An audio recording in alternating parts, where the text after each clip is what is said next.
So, yeah, welcome everybody. Thank you for coming to listen to my reflections. That's what it is, really. It's not research, it's not a paper, but it's some reflections on teaching really online in general, and how I've experimented with using the Talis annotated function in order to support in some ways my teaching and learning online, and I'm still experimenting with it, and that's what will be the end of it. So the blessing and the punishment does not relate to Talis, it relates to differentiated activities.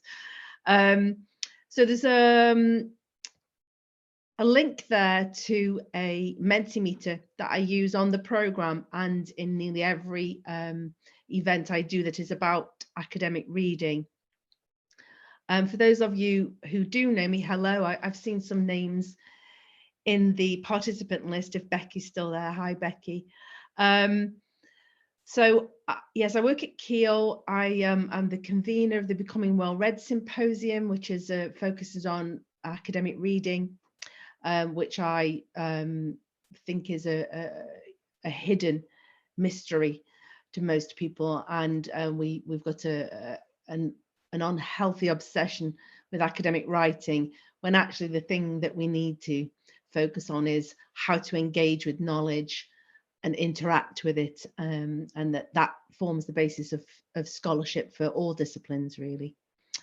So I've got a Twitter handle there, well read HE. I have to admit I'm not really a tweeter, so I should do more with it, but for anybody who is, if you're doing anything interesting with academic reading, hashtag me in, and I'd love to find out about it. And I promise I'll try and do better to be sharing things that I'm doing. So I'm not sure whether the link there is working. It sort of went out of date, so I've asked Matthew to share it in the chat, and a code that you might need to get in there. You don't have to do that, but it might be interesting for you to think about those questions and also to look at the results. So if Matthew, you could also in the chat add the link to the live results, that would be great too. If you can forward just by, yeah, thanks. It's great having an assistant. So if we go through the bullet points there, I think there's about 4 of them. You can reveal them. We'll talk about the module handbook first, about the introduction of Talis, elevating the annotation on the module that I teach, which is on the PG Cert in higher education practice. So it's the almost compulsory teaching qualification that all academics at Keele have to do when they're given a role which involves teaching. Thinking about some reflections about reading and academic reading that I wanted to share with you, and the experiences of that. And the next bullet point, just a quick introduction to the differentiated activities, and what I'm taking that to mean. And differentiation comes in different stages of teaching and learning, and so there are a lot. I think in HE we've embraced it in terms of assessment, but in many ways not in other aspects of teaching and learning. And then the next point that I wanted to look at is the feedback from the students about the differentiated activities, and then what I think the advantages have been, the affordances of using Talis Elevate to support that differentiation. Then also, of course, what the challenges have been, and what next, finally. And hopefully that'll be what's next for me and for you, to give feedback about what your thoughts are and what I'm sharing, and your experiences of teaching synchronously online. Just FYI, the group I'm delivering to last year was about 35, 40. This year it'll be 50. And so that's one of the conundrums of teaching synchronously online to a large group of students is that whole aspect of spontaneity and being able to interact with one another in different ways. And I think that's one of the key advantages I hope to share with you in terms of Talis Elevate. Okay, thanks. Thanks, Matthew. On to the next slide. So the module handbook, yes, a lot of feedback, and I'm actually on the Talis Elevate pilot at Keele University and now leading that. A lot of the feedback is about helping students to understand what Talis Elevate is and how to interact with it. And so what I've done on my module is to use the module handbook before we even start the session, when I release the materials, and thinking, as Big says, you know, people are so focused on assessment and what they need to do, that rather than pieces of reading and introducing Talis Elevate for pieces of reading for academic purposes and for study, that right at the beginning of the module, lots of people are very keen to know what the assessment is, what it's all about, how am I going to learn. And so using that windfall advantage to get students to engage in using the annotation right from the off with the module handbook. So I thought I'd just share this first page with you from the module handbook, because I thought it was a lovely serendipitous moment that I put the handbook up there thinking that there would be lots of questions around assessment pages, which there are, but it sparked off a discussion really early on about my use of visuals. So I always create a visual of the module. And as you can see here, the colours represent different students and participants. Not only did people start commenting on the visual and their engagement with it and how they thought they might use it, but they also began to talk to one another. If you push that one on, Matthew, for me, that'd be great. So this is the continued conversation. So people are replying to one another straight away without any guidance from me before we actually did the session, starting to have conversations, which I can join in too. So I haven't had really any problems other than people not having their notifications on with Talis Elevate. People have taken to it quite quickly, but I do think that's because we used it to engage in something low stakes at first and something that people were inherently motivated to read.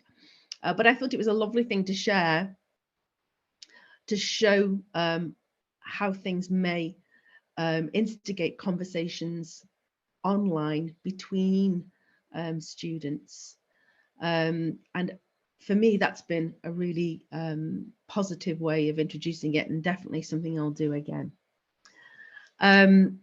Sorry, yes, can you move on now, Matthew, please? Thanks.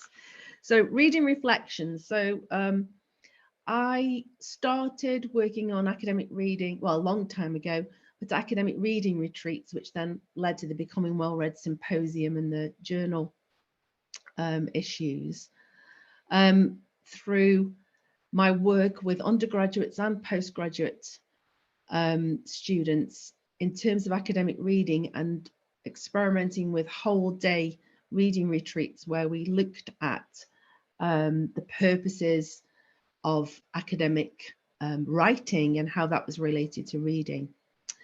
And this is something that I do with all students from level 4 to level 8, because I do it for PGR summer schools as well, and also academics. So next button, please, Matthew. So first of all, I always ask them what words sum up academic reading. And it doesn't matter which group of students or staff I share this with. The responses are common and shared.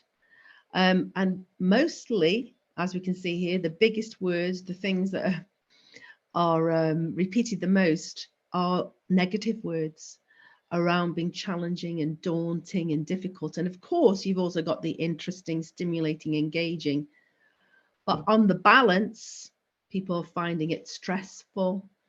They finding it difficult to engage, not just time, but in language.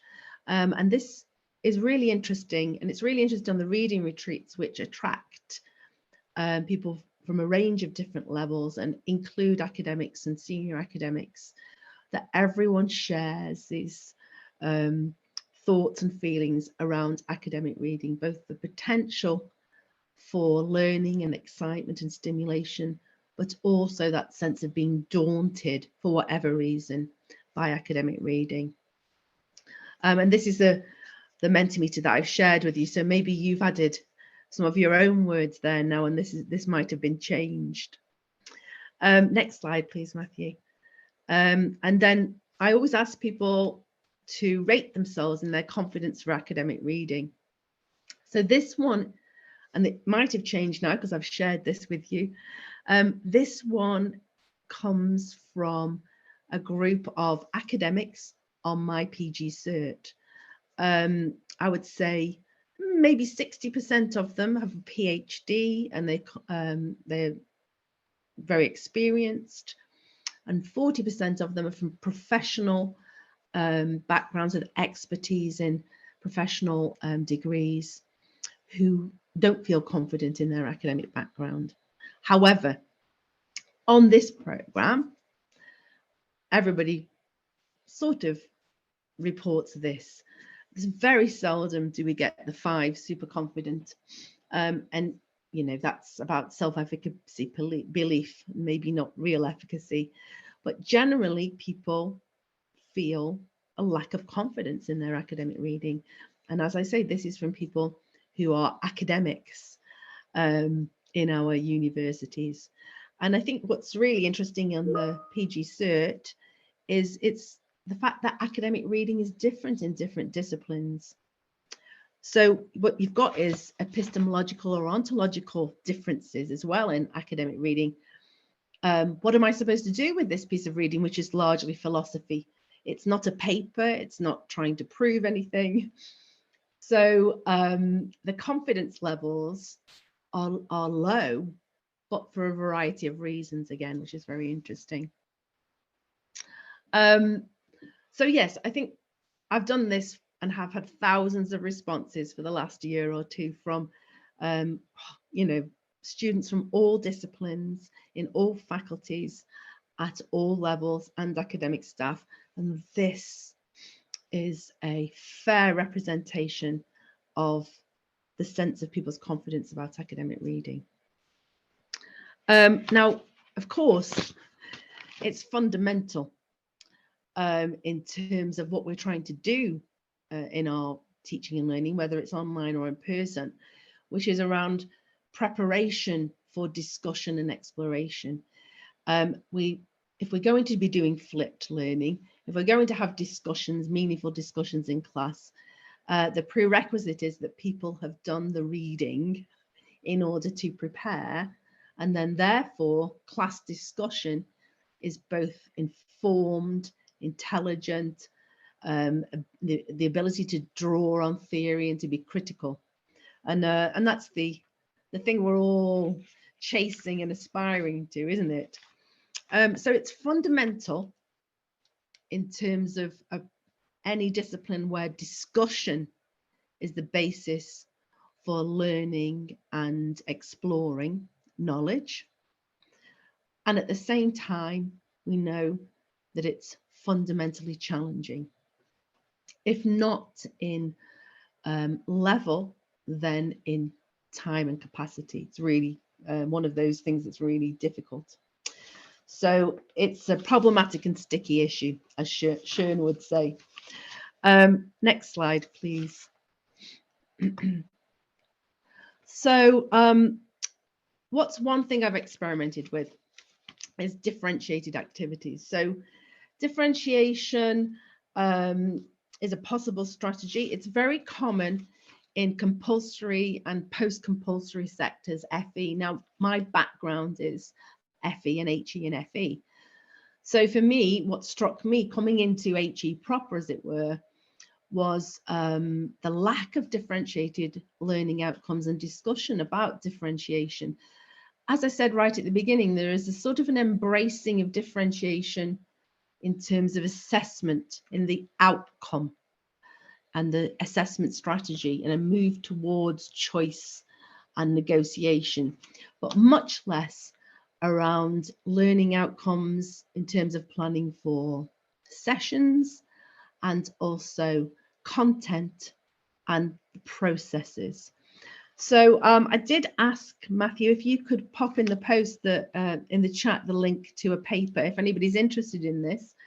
It's quite a recent paper talking about differentiation in HE and 2 case studies, and they also introduce you to Carol Tomlinson's work, who's probably the Oscar winner around differentiation. You'd expect to see Tomlinson's work there, who talks about differentiation in terms of content, process, and product.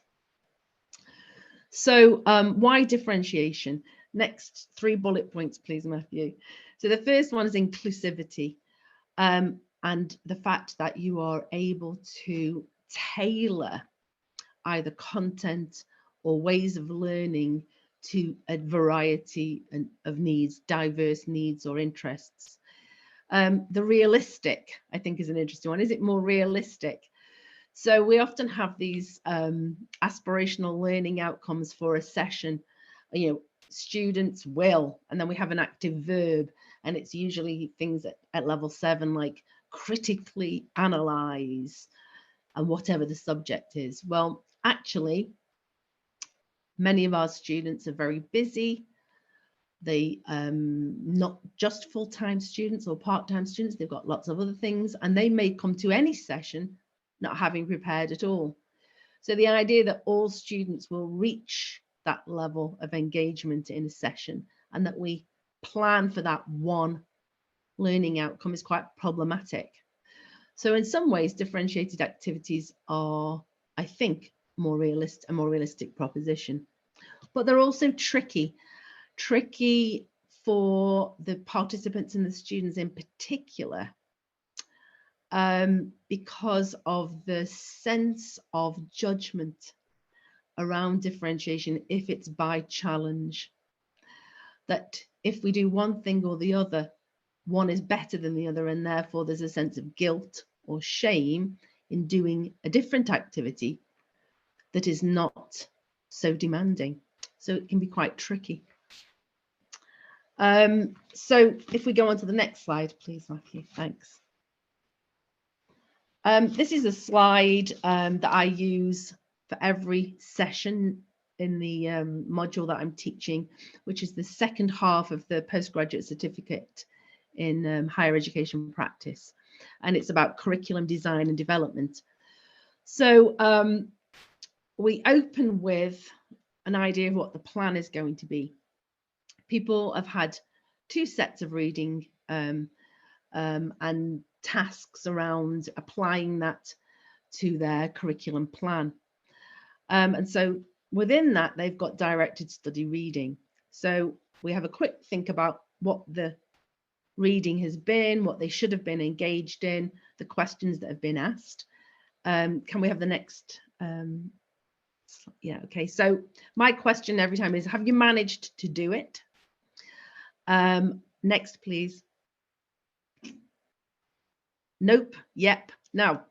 Sounds quite casual, but it's language to try to ameliorate that sense of guilt or shame and try to indicate that it's okay to have not done the reading. If you haven't done all this reading and you're not prepared, that's okay, because that's life. So next one, please, Matthew. So what I do is give people the choice. They can go to reading recap, or next, please, Matthew. They can stay in the main session and be introduced to the discussion task based on their reading and preparation, and that's in breakout groups. Next, please, Matthew. So ahead of time, this is what we're going to do in the breakout group, and these are linked to their reading. And again, please, Matthew. So the questions they're going to talk about are how to embed authentic assessments, or how far they're able to embed dialogic feedback. And again, Matthew. That's something I'll come back to about trying to create a community, which is where Talis Elevate comes in for the reading recap. Then after that, we all come back to think about that topic in a plenary before we have our break. And that's an important part of differentiation, is that we're all working towards the same end goal, but we're not all going to get there by the end of this session, but we have a shared task and a shared focus that we're able to come together as a whole group after doing this and have a meaningful discussion and engagement. And again, please, Matthew. And then we go on to the next topic. In this case, it would, does practice make perfect? And again, please, Matthew. So what's the feedback been from the participants on the program? So I often, when we're doing things, try to model feedback and making decisions about how we teach and learn. And that, so whilst we were doing this and I'd introduced it, I thought, okay, well, let's do a little bit of a Menti on this. How are you finding the differentiated start to our sessions? So generally, it's very positive. If you have a quick look through those, you'll see lots of positive things. As someone who always stays in the main session, it pushes me to get the reading done. But if I was on the other side, I would feel like a failure and in the dunce club. So what's really interesting about this feedback is even where people are expressing a positive response to the differentiated starts, there's still a sense of anxiety and shame within them. I really enjoy the differentiated starts. I think the option to have protected time to complete reading I haven't had time to do during busier weeks removes some guilt. The discussion groups are great to reflect and collaborate if reading is done. So again, that's somebody saying, yes, it's really good, but they're revealing that sense of guilt, that anxiety that comes with, I think, flipped learning, that sense that we're asking students to come with things, and then if that's not possible, what happens to the learning when they come to us? And I think that's something we need to give more thought to. So yes, generally very positive. Bottom right there, if you can read it. I don't know how big people's screens are. Love it, exclamation mark. When it was initially introduced, I wasn't sure about it. It felt strange to take yourself away from the main lesson to catch up. However, I really appreciate the value of it now. It has challenged my mindset in the best way. And I think that captures some of those, that trickiness that I talked about at the beginning, that often this is not what people are expecting. And the idea that you don't do this, you go to do that, can for some feel like a failure. And as I said, I do a lot in my tone of voice, in the images that I use, in the language that I use, to try to reduce that sense of somebody having done something wrong. However, it can't be helped. For a lot of people, it's in there. So that it is definitely quite tricky. Now, if you go on, Matthew, to the second slide, these are obviously the later comments, which are always going to be a little bit more thoughtful, I think. Oh, sorry. I think I've done something wrong there. Have I, Matthew? I don't think so. Are we? Okay, I thought I forwarded it. So can you go back one? Thanks. No, we're all good. So here we have some more tentative, obviously people thinking a little bit more, apart from I like the option to recap or read, a little bit more tentative, because it's how do I say something to my tutor that's not quite positive. So even though we do have positivity here, we can see that there is some tentativeness around decisions about which decision to make, feedback to me, which I worked on about giving more indication up front about what the choices that they were being made, and also the ability to deal with some people who want to go into breakout groups even though they haven't done the reading, when actually what happens is that people have done the reading have a really bad time because they often end up random breakout groups if people haven't done the preparation, and then they are not able to develop their own knowledge and understanding as well as they would have liked. So next slide, please, Matthew. So what I did was, we're already using Talis Elevate. I've got some reading on there. I thought, okay, well, there's a sense of community I wanted to create. My problem is when I have people in doing different things, I'm usually in the main room introducing the discussions and doing the breakout groups, pushing them into the breakout groups. And then over here, the reading recap, people are doing things individually. So I thought there was a need to make the differentiated activities, both group, both collaborative, both with the ability to have discussions. So what I do in the reading recap is upload sections from people's reading and put in my questions. So highlight certain parts of the text. They can't just sit and read in the hour that's given them. So I give them short sections to read that pick up on the key points that I want them to be learning about. It is a recap after all, and add my comments and questions to try to direct their thoughts and their discussions. So Talis Elevate's been excellent because it's allowed people to go off and do something else meaningful and collaboratively. They can see one another's thoughts and responses. Now, what you'll see here, as opposed to the module handbook, is people give responses that are much more in depth because they've got the time to think about it. So I think the important thing is here is not to give them lots of reading, is to give them short excerpts of what you know are really significant points in the text, and to ask questions that are powerful enough to engage people in an interesting response, which allows for some room for discussion. So this is not what I did at the beginning. This is what I've moved towards the end in my attempts to try to create a better experience for those people who'd chosen the reading recap group and who hadn't felt confident enough to stay for the discussion group. So you'll know from your own teaching and learning that, you know, online breakout groups, you're here, there and everywhere. What can you do? You can't be in that room and at this room at the same time. The beauty of this is I can engage with the people in the reading recap on the piece of reading itself with them. So when I have a moment and people are in the breakout groups, I can go and give some extra support and some guidance or some comments and some tweaks.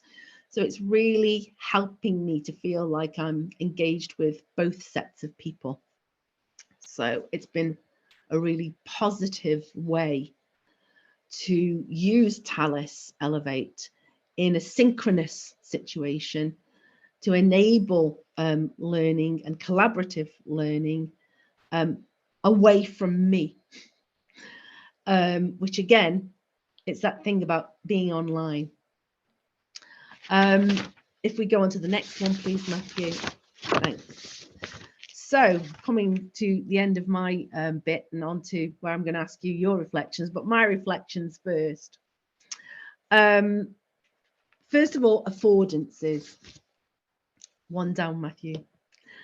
I think differentiation itself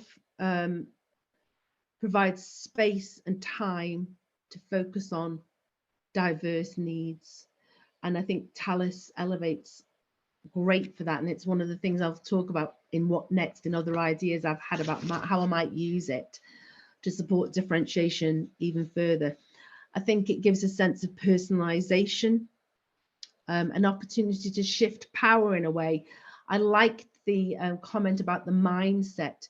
It requires students to make choices, to put, you know, their big boys pants on, and to say, yeah, actually, no, I haven't done the reading. This is the thing that I'm going to do now, and shift the sense of responsibility, and give some sense of autonomy and ownership if done well, for people. So I really think you know, that is one of its key affordances.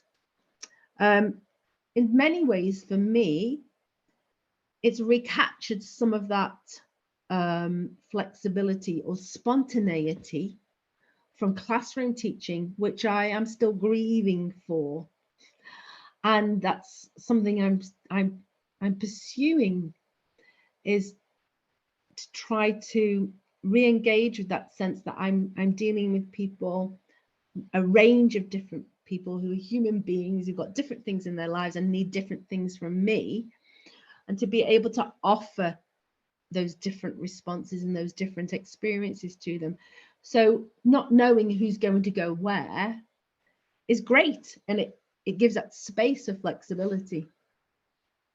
And then if we think about the challenges, a key one is the challenge of reassurance, the challenge of introducing people to differentiation and different activities in ways that do not make them feel, as the quote earlier said, like a dunce, the dunces club. And that's somebody who wasn't in the reading recap, but it's almost like the fear of having to go into the reading recap was chivying them along to do the reading. Well, some people might say, oh, well, that's a good thing, but that's not the emotions we want to facilitate in our students. So it will take time to come to if people are not used to it, but I think that's got to be a focus for any teacher doing this sort of work, and also the validity of it. For me, I've got people coming who are looking for ways to teach themselves and who are new to teaching, and I think perhaps I need to share with them early on the paper that I've shared in the chat here with you about differentiation. If they've never been teachers in primary, secondary or FE, quite naturally, they're probably not aware of all the work that's been done on this and the validity of it. So what about next then? So of course I'm going to do it from the start this time, so that will be an advantage. I'm going to do the module handbook again, but the start, right at the start of the module, is going to be differentiated. Now, the one thing I'm going to do is, because I have been thinking maybe the binary differentiation is not sophisticated enough. So either you're not ready and you haven't done the reading, you need to do the reading recap, or you're ready for that aspirational learning outcome of critical engagement and discussion with your peers to explore these new and inspiring theories and concepts. So is there an in-between? So I'm thinking that I'm going to go for 3 choices. So one's going to be the reading recap. One's going to be, yeah, I've done some, I'm not quite confident about it, so I don't want to I want to talk to people about what I've read. And the third one will be, yeah, I'm up for a fantastic critical discussion and I've applied it to my own modules and I'm ready to share my thoughts on it. So that's another next for me. But the first time we do it, people won't have been applying. So I thought what would be interesting the first time to do it is to differentiate by doing a choice by challenge. So we've got some reading to do about a topic. You can either choose A, B, or C. A is the easy text, the introductory text. B is maybe a little bit more sophisticated, and C is really a research paper on this topic. And it wouldn't really matter which one they chose, because they'd be being introduced to the topic whichever they did. But to let them experience that idea of choosing by challenge, I thought would be a really interesting one. And to be fair, it would also help them to see how I use reading lists on Talis Aspire. So I always give them this is the introductory text. If you know nothing about it, go here. This is one that delves a little bit deeper. And here's a really sophisticated one that's really hard even for me to read. But if you know about this already, you might be interested in it. So it would sort of reflect the reading list and maybe make that more cohesive. That's what I'm thinking there. And to open up the discussion about the experience of that differentiation, I think will be really important, and I'll do that on an ongoing basis. So that's how I've been using Talis Elevate's annotation for synchronous differentiated activities. So I'm wondering about what reflections you might have had, if anybody wants to share their reflections or their thoughts or ask any questions. Thank you very much for that, Angela. That is a really, really interesting talk. So thank you very much. We've had quite a few comments come in the chat already. So Jenny has said that it was very helpful and will support academic and confidence in students by using your tips on picking out parts of the text and asking questions. And we've had a few people who I think would like to pick your brains. Has said that she likes the module handbook illustrations and access to it would be great. And Lisa has said that she would love to discuss things further with you if possible. So if you're happy for us to share your email address with yes, that's absolutely fine. Yes, I will. If anybody, yes, if you just pop me in the chat there, I'll send you the handbook. That I'm not precious about it. I use visuals a lot. I think they're a really interesting metaphor. Some of the students, of course, hate it. That's a really useful discussion, and that's one thing that came out of that. So, and that's the other thing about Talis, of course, is that we can use it to discuss images, not just text. So Absolutely. I think there's a lot of potential there, which will be great. Yeah, definitely. I've got a question here from my old colleague from Glasgow University, Julian. Really interesting talk, Angela. Thank you. Have you had any experience of using the differentiated learning approach with guest speakers or lecturers? No, I haven't. I'm not quite sure how that would work. Julian, how would that work? Because obviously Julian's had a really good idea there and thought, oh. I don't know. Oh, maybe. I'm sorry, Julian. Go on. I was just going to say, if Julian wants to raise his hand and talk, he's more than welcome to, or pop another message in the chat. Yeah.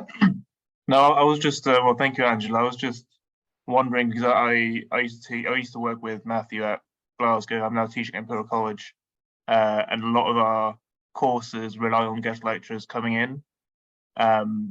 And I was just wondering, it would be interesting to get the guest lecturers on board with that kind of approach, because I feel like having a consistent approach across the whole module would be really helpful. But I was just wondering if you'd had experiences of trying to get those lecturers to get on board with that approach, and if yeah. And actually, yes, I have, come to think of it. So in my metaphor of the stage for academic reading, I talk about, and I introduced that to the students as well, about Oscar winners, rising stars, the chorus line. We talk about all the different people there are. So I have guest asynchronous speakers who put together reading lists and suggestions on different topics that we don't have time to cover, but which people might be interested in. And for them, I ask all of them, please, can you provide 3 pieces of reading? So one, an introductory, easy to understand text that will give people an overview. Another one, a current paper or a more current, paper that shows it in use. And third, a dissenting voice. So I asked for all three and then give them people the choices. So that, again, I'm asking the guest lecturers to sort of replicate what I'm doing with the reading list. So, but I think there's probably space to do that even more, Julian. That's a really good idea, and I'll go away and think about it.